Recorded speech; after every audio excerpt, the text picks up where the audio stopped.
But I want to specifically address the family members that are here. There is no theory of the prosecution, Mr. Schiff, because there is no prosecution. There's a very big difference between a prosecution where you already have reached a conclusion and you're just trying to prove it to people. This is an investigation, which is why it's so sad that nowhere in that stack that you just put up there, where the emails of Secretary Clinton, the emails of the ambassador, 50,000 pages worth of documents, eyewitnesses, that's the real tragedy. To the family and the friends, when you're told that there have been 7 previous investigations in an ARB, you should immediately ask, why did you miss so many witnesses? Why did you miss so many documents? This is not a prosecution, Mr. Schiff. You and I are both familiar with them. I've reached no conclusions, and I would advise you to not reach any conclusions either until we reach the end. There are 20 more witnesses. So I'll agree not to reach any conclusions if you'll do the same. With that, Madam Secretary, regardless of where he ranked in the order of advisors, it is undisputed that a significant number of your emails were to or from a Sidney Blumenthal. Now, he did not work for the State Department. He didn't work for the U.S. government at all. He wanted to work for the State Department, but the White House said no to him. Do you recall who specifically at the White House rejected Sidney Blumenthal? No, I do not. After he was turned down for a job at the State Department by the White House, he went to work where? I think he had a number of consulting contracts with different entities. Well, if he had a number of them, do you recall any of them? I know that he did some work for my husband. Well, he worked for the Clinton Foundation. That's correct. Okay. He worked for Media Matters. I'm sure he did. He worked for Correct the Record. I'm sure he did.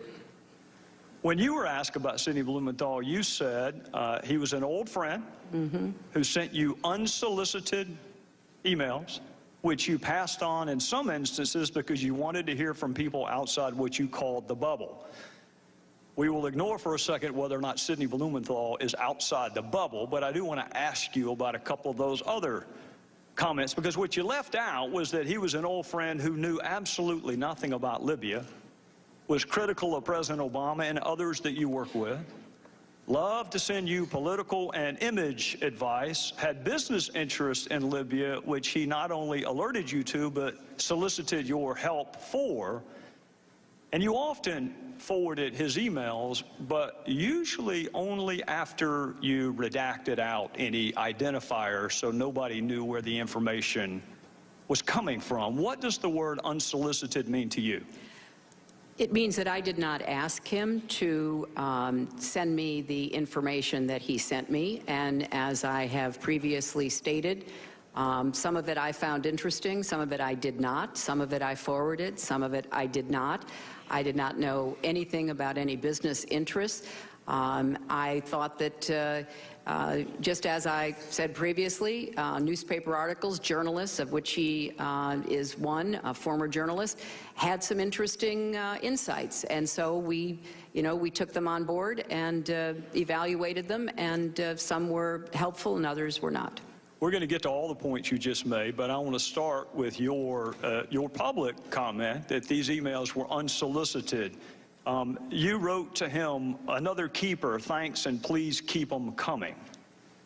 Greetings from Kabul and thanks for keeping this stuff coming. Any other info about it? Question mark. What are you hearing now? Question mark. Got it. We'll follow up tomorrow. Anything else to convey? Question mark." Now, that one is interesting because that was the very email where Mr. Blumenthal was asking you to intervene on behalf of a business deal that he was pursuing in Libya. What did you mean by what are you hearing now? I have no idea, Congressman. They started out unsolicited, and as I said, some were of interest. I passed them on, and some were not. And so he continued to provide me information that was made available to him. I don't want to parse words, and I don't want to be hyper-technical, because it's not a huge point, but it is an important point. You didn't say they started off unsolicited. You said they were. You said they were unsolicited. Well, they were unsolicited, but obviously I did respond to some of them. Well, And I'm sure that Anything encouraged him. Anything else to convey? What are you hearing now? I'm going to Paris tomorrow night. We'll meet with TNC leaders, so this and additional info useful. Still don't have electricity or BlackBerry coverage post-Irene, so I've had to resort to my new iPad. Let me know if you received this. We'll talk about the new iPad in a little bit. Here's another one. This report is in part a response to your questions. That's an email from him to you. This report is in part a response to your questions. There'll be further information in the next day. If you're the one asking him for information, how does that square with the definition of unsolicited? I said it began that way, Mr. Chairman, and I will add that both Chris Stevens and Gene Kretz found some of the information interesting, far more than I could, because they knew some of the characters who were being mentioned, and they were the ones, the kind of persons with the expertise that I asked to evaluate to see whether there was any useful information. We're going to get to that in a second. Now, before you give Mr. Blumenthal too much credit, you agree he didn't write a single one of those cables or memos he sent you. I'm sorry, what? He didn't write a single one of those cables or memos. I don't know who wrote them. He's the one who sent them to me. Would you be surprised to know not a single one of those was from him? I don't know where he got the information that he was sending to me. Did you ask? You're sending me very specific, detailed intelligence. What is your source? That seems to me like a pretty good question. I did learn later that he was talking to or sharing information from former American intelligence officials. By the name of?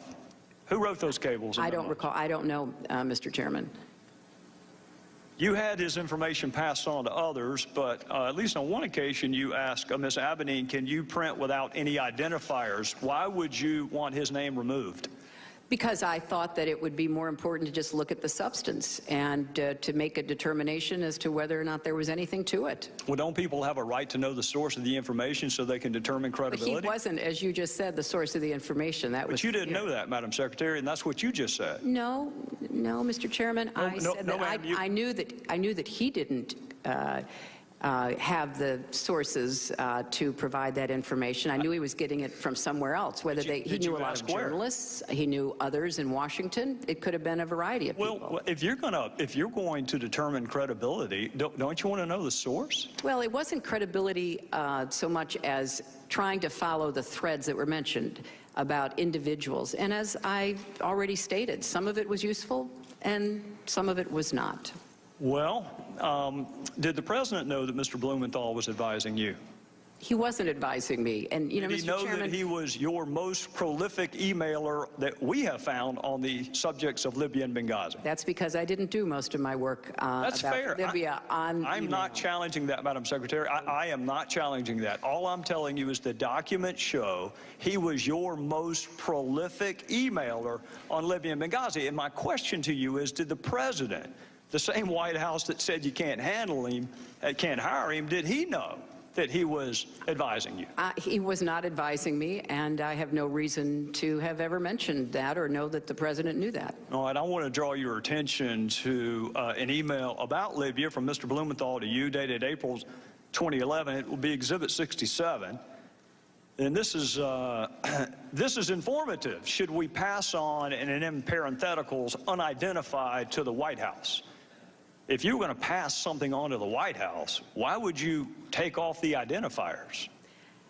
Because it was important to evaluate the information, and from a lot of intelligence that I have certainly reviewed over the years, you often don't have the source of the intelligence. You look at the intelligence and you try to determine whether or not it is credible, whether it can be followed up on. Well, I'm going to accept the fact that you and I come from different backgrounds, because I can tell you that an unsourced comment could never be uttered in any courtroom. You have We're to not have talking the right. about courtrooms, Mr. Chairman. No. We're talking about intelligence. No, we're talking about credibility and the ability to assess who a source is and whether or not that source has ever been to Libya, knows anything about Libya, or has business interest in Libya, all of which would be important if you were going to determine the credibility, which I think is why you probably took his information off of what you sent to the White House.